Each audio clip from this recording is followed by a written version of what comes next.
there are those spinning windmills.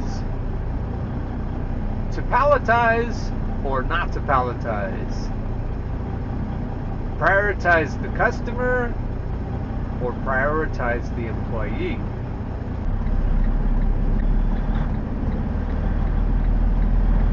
The day is dawning spectacularly. The sun is coming up towards Turkey Hill.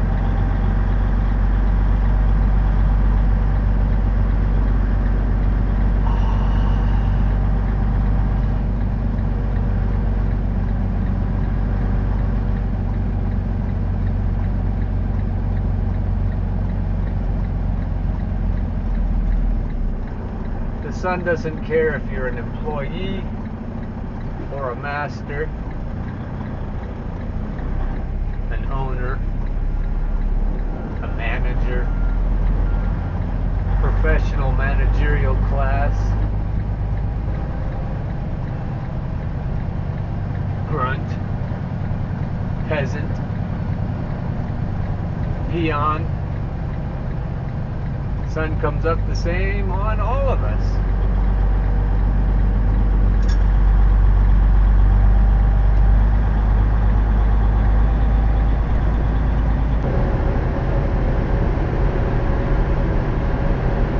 I want to tie today's topic a little bit into yesterday's, because we have oppressors and we have the oppressed. And women are the oppressed. People of color are the oppressed. Trans, LGBTQ people are oppressed. Indigenous people are oppressed. And so forth.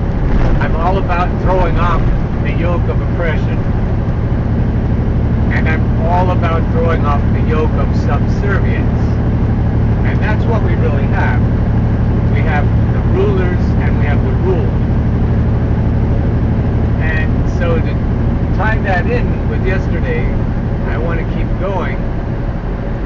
With the rulers, we also have the suck-ups. We have the people, the wannabe rulers. And that, in our case, is the professional managerial class. We have the PMC. And they're oppressed as much as anybody. Well, not as much, but they're oppressed. And they pass the oppression down.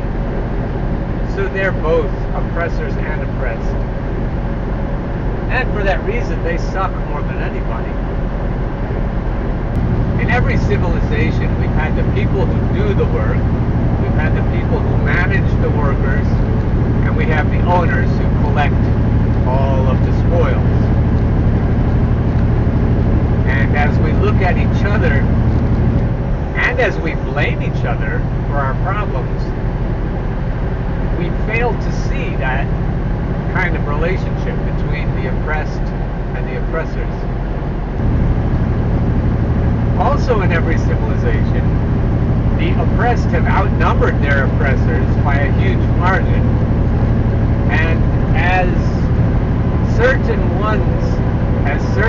of the oppressed figure it out, and they start to work together with their fellow peons, their fellow workers, whatever movement you want to think about in the past, whatever word, whatever proletariat, whatever kind of word makes you think of the masses of workers who are oppressed, serfs, indentured servants, slaves, all of those words. Think about what happens when one or two clever people figure out what's happening and they realize that the numbers are in their favor, and that if the rest of the workers wake up, then the oppressed won't be able to continue oppressing.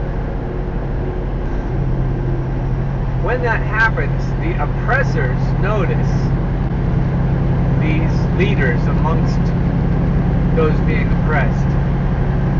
And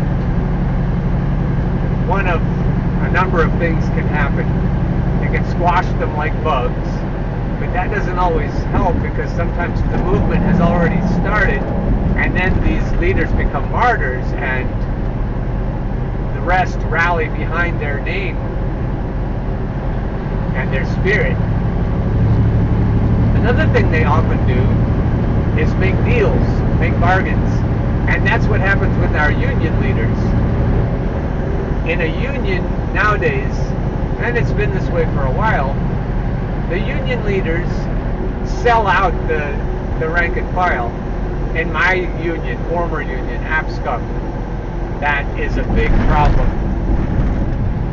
The union leaders don't give a shit about the rank and file. They just try to keep them from causing too much trouble. They're controlled opposition. So if you are a smart oppressor, you figure out how to work out deals with the leaders of the oppressed. And you might even just welcome them up. And in our system, in our capitalist system, the people who are oppressed often dream of becoming the oppressors. And they don't want the system to change because they hope will come in and they can join the ranks of the oppressors. And like the PMC, they really suck.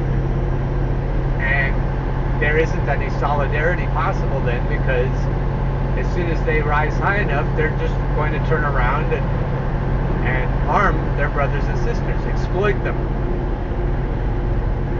So if it's built in, baked into the system, that when you rise high enough, you'll be able to turn right around and milk the cattle that you've been a part of, then your rising isn't going to help the rest of the people who are being squashed, who are being hindered and held back, handicapped. Because there are a lot of talented cattle and sheep who can do just as well as the current shepherds and sheepdogs. They would do just as well if they had the chance. And because we can't all be at the top, those at the top figure that out, and they have systems in place, like our education system, that are designed to keep the sheep and the cattle from rising up, to keep them from getting any ideas about freedom. And that's the kind of system we live in now. Anybody who figures it out will either be squashed or welcomed up higher so that you can turn around and oppress. And now the stage is set for the more specific topic of palletizing truckloads.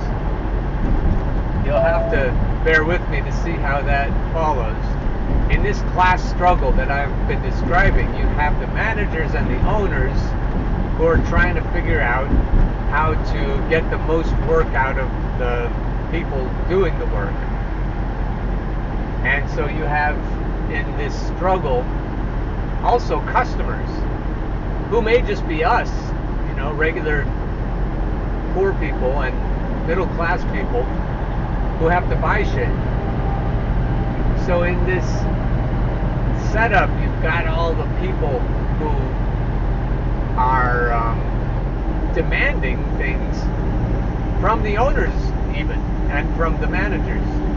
And if you're an owner and you've made a company that is supposed to deliver a product, and you're thinking about how to get that product delivered to your customers, you ask your customers, how do they want that product delivered? Do they want it on pallets? Do they want it wheeled into their businesses on hand carts?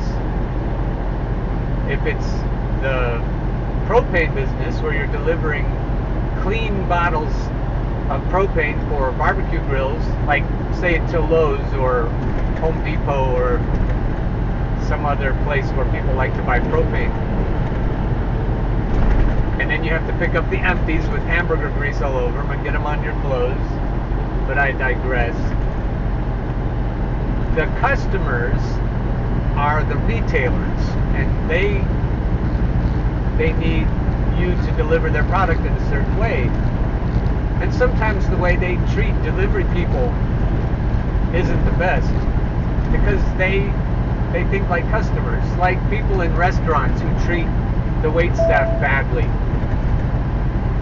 They want their food prepared in a certain way.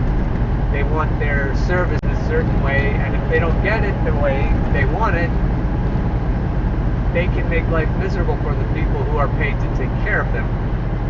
And you see a lot of underpinnings of class in restaurants. And you see it with the people who order their Uber Eats versus the people who deliver the Uber Eats. So in this model, you have the owners trying to make money for themselves and their shareholders, if it's a publicly traded company. Everyone who has a financial stake in the company, and they're trying to give the customers what they want so that they'll give them money. And the labor, including the managers, the labor is there to be exploited. The labor is there to contribute to the bottom line at the lowest possible cost. So as you look at the problem that I've set up here, that is the problem, and that's the problem with class struggle. Businesses aren't set up to benefit the many. Businesses are set up to benefit the shareholders and the owners, and the managers are thrown enough crumbs and bones so that they feel better than the workers, and so they'll do the master's bidding. But it isn't set up collectively to benefit everybody who's there to help the customer, to provide the customer what the customer needs.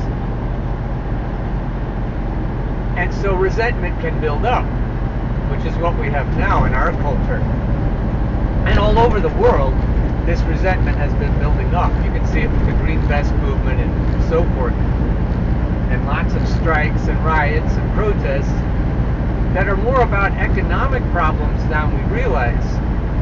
And I submit that Black Lives Matter, obviously Occupy Wall Street, the Pussy Hat movement and so forth, I think all of those at the bottom are economic struggles.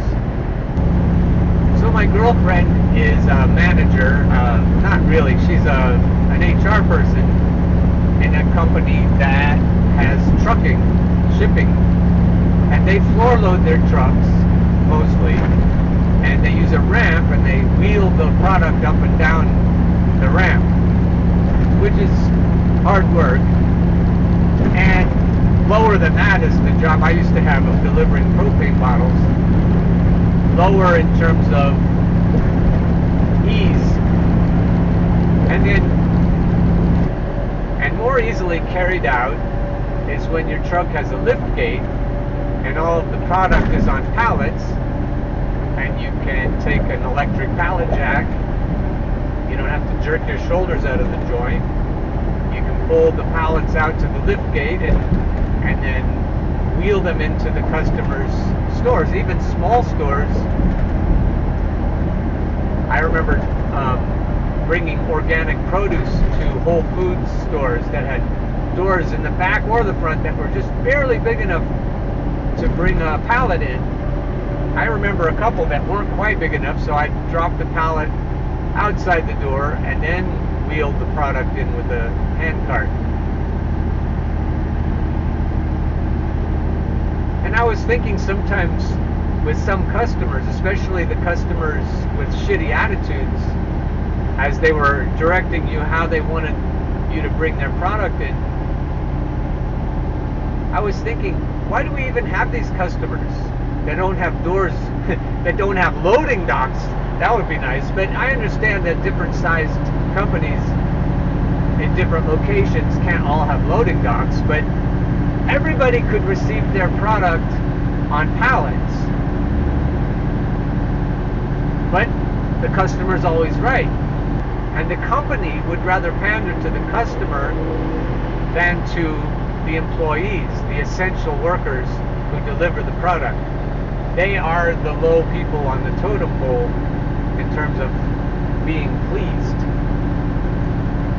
But if you have a collective company where all of the employees own the company and all of the employees have input in how the company is run, you run that company for the benefit of the employees. And if people in the world understood what socialism is, because socialism is a dirty word, that's pretty much what socialism means.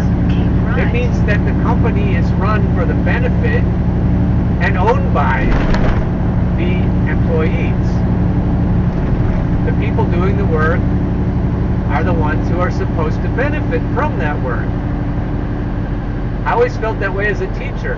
Teaching is what the company is about, so the teachers are the main thing, right? Teachers shouldn't be treated like the hired help, even though they're the hired help. Be in either of the 2 left lanes. They should have a lot of input into how things are run. The teachers should manage themselves. Who knows better than a teacher how to teach? And you've got a lot of bean counters trying to run education who don't know how to teach, and that just makes no sense. In a quarter of a mile, keep right. So a company, in my book, in my estimation, should be run for the benefit of the employees, which makes no sense if you're a stockholder. You say, hell with that, I want my company to be run for my sake so I can buy more boats, like Betsy DeVos's boats. If I'm owner of a company, it's for me, my benefit, not for those In workers. 2.25 miles, keep left to New Jersey Turnpike North. Now my girlfriend grew up the way I did, or even with less than I had, and neither of us started out with a silver spoon in our mouths. I think you could say without much argument that we both grew up as members of the proletariat and not of the bourgeoisie. And even though truck drivers often get paid more than HR staff, the HR people still are more like managers, and truckers are more like workers. I think truckers are like teachers because they're doing the essential work. In a trucking company, you don't have a company if you don't have truckers. And truckers are getting listened to more than they used to because seemingly there's a shortage. I have a feeling that warehouse workers are going to be listened to more and more as they stop showing up for work, as they keep calling off and quotas pile up and the product isn't ready to be delivered. Warehouse workers have, as all workers have, way more power than most people realize. Certainly more power than they realize. In 0.1 miles, keep Be in left. either of the 2 right lanes.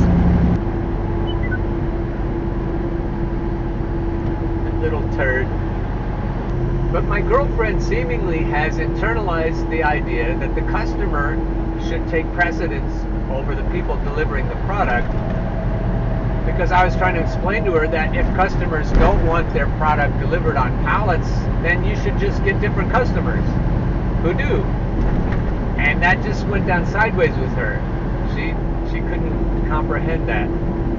And then she pointed out that the truckers in her company are probably in better shape than the truckers in my company, or at least the over-the-road division of my company, compared to the delivery drivers, the DSD drivers, direct store delivery. And she's right about that. But I was thinking, what about the bourgeoisie? How do they stay in shape? They don't expect their job to keep them in shape. They go to the gym to keep in shape. And if a trucker wanted to go to the gym to stay in shape, for one thing, she or he would have to have a lot shorter working hours, and you're already, even if you're an over-the-road driver, you're pretty exhausted even after a short shift. I don't know why always, because you are sitting on your ass a lot, but I don't think the point is that your job, you should be grateful that your job keeps you in shape. I remember growing up as a logger, and the chasers on the landing were usually younger, less high on the pecking order. The choker setters, the entry-level logging jobs were very strenuous, and so the people who did those jobs were very strong, but they had a good weight to horsepower ratio. And if you were there longer, you would graduate, you would move up the chain, and you would become a cat skinner, or I guess if you were a cutter, the ones who felled the timber, you were typically in pretty good shape. But you became efficient as you got older, and a lot of the people still had bellies on them. The cat skinners had bellies, the truck drivers had bellies, but those were the jobs that people wanted to get to after they had paid their dues at the lower levels. So if you are telling your employees, hey, you should be grateful for this job, yikes.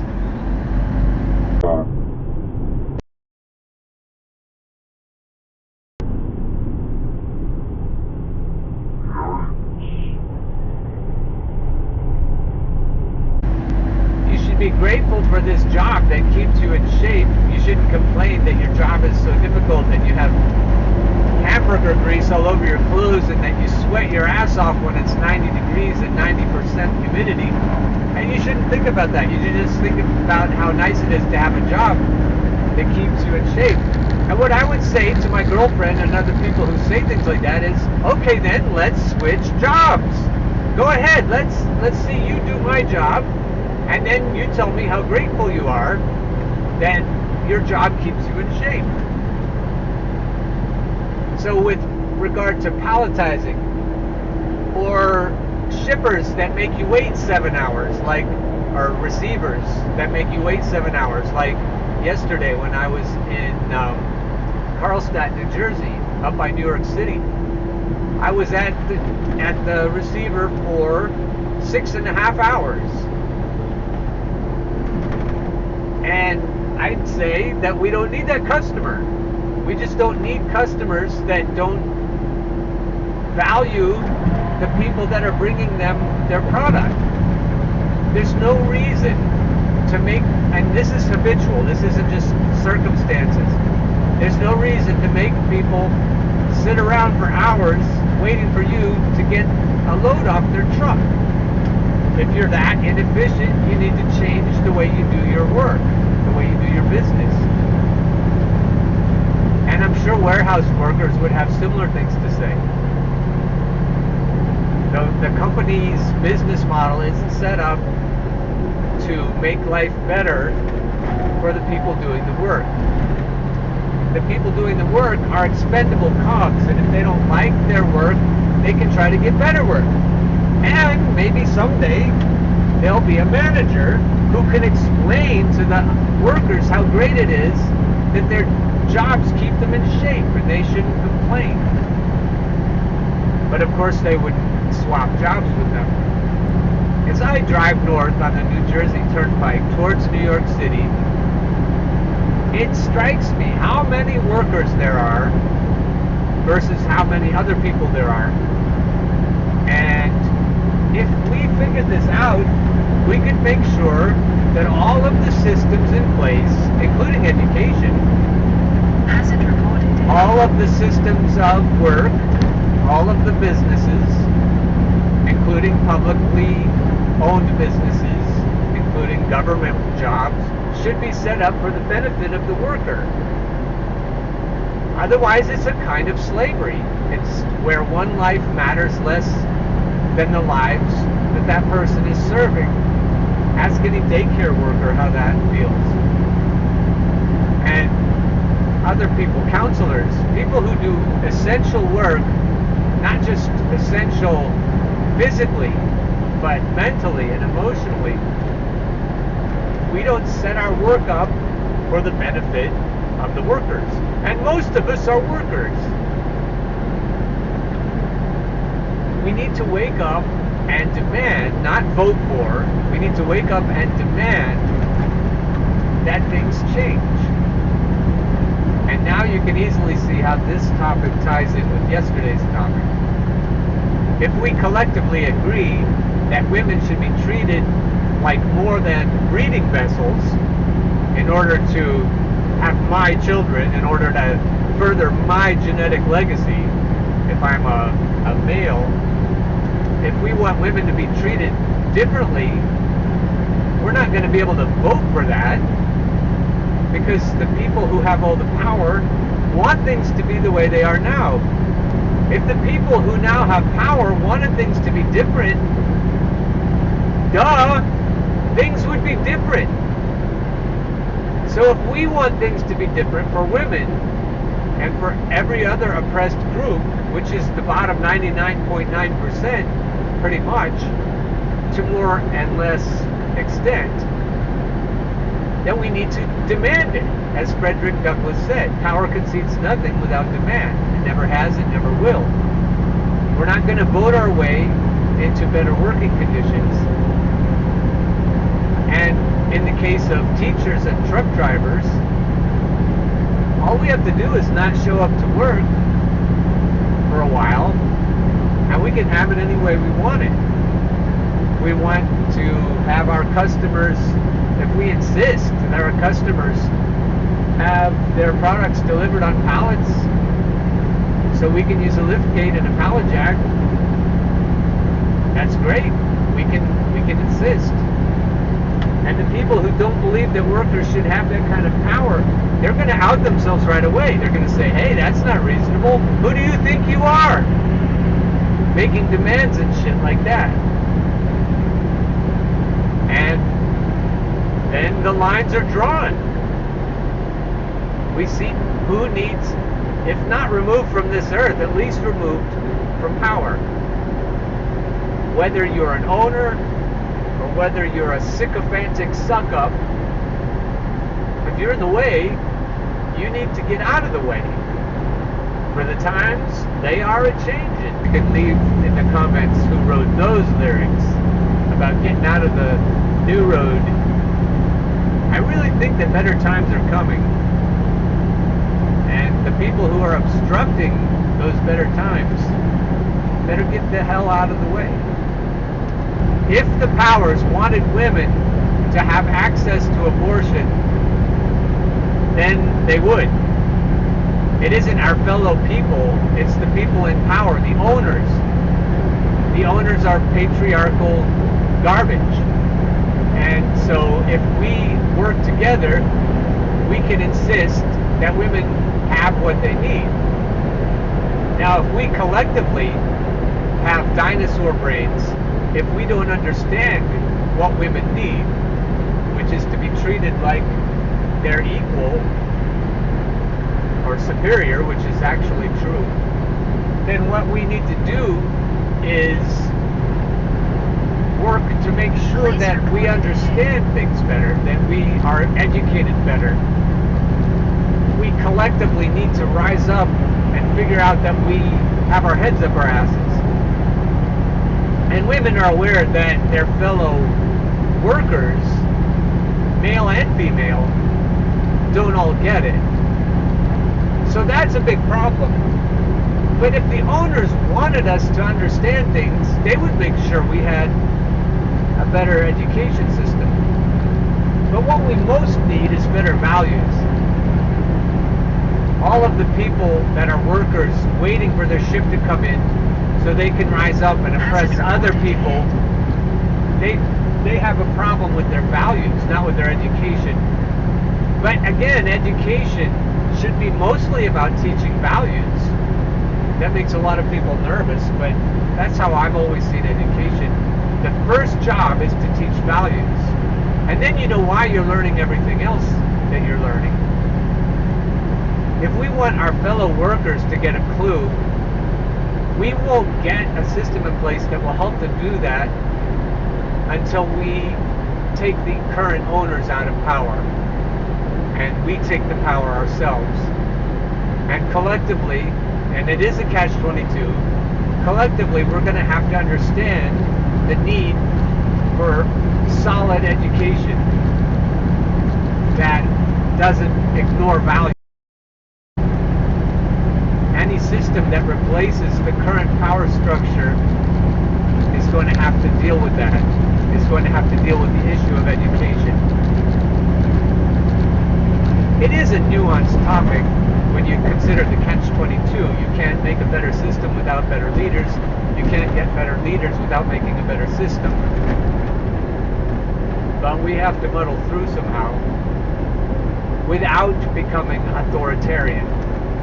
And that's been the biggest drawback for previous movements that have favored the collective will.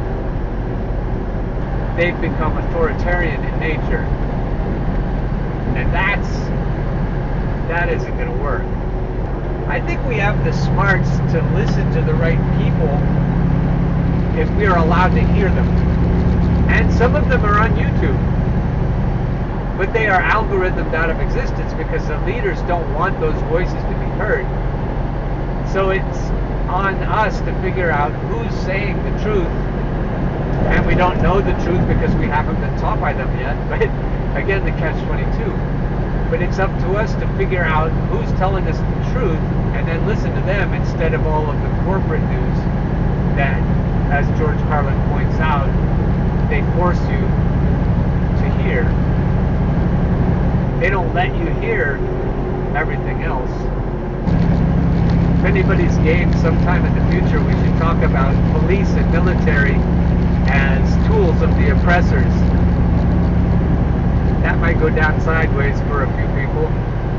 A lot of my fellow truckers. If our owners wanted us to have better values, they could easily inculcate those through the current tools that are available. They can control what's going on now in the media and in education. And the reason our values suck is because they want them to suck. So we need to seize not only the means of production, but we need to seize education and media. As we collectively do that, we can make sure that future generations have better values. Thought I'd share some of my potato with you.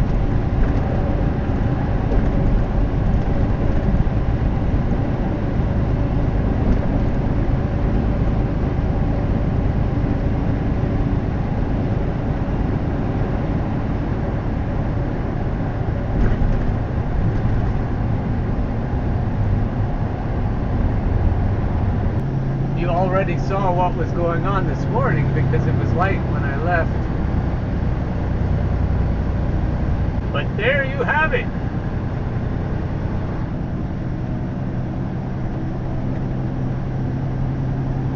And if you missed it, there you have it again. It's a clear spindication.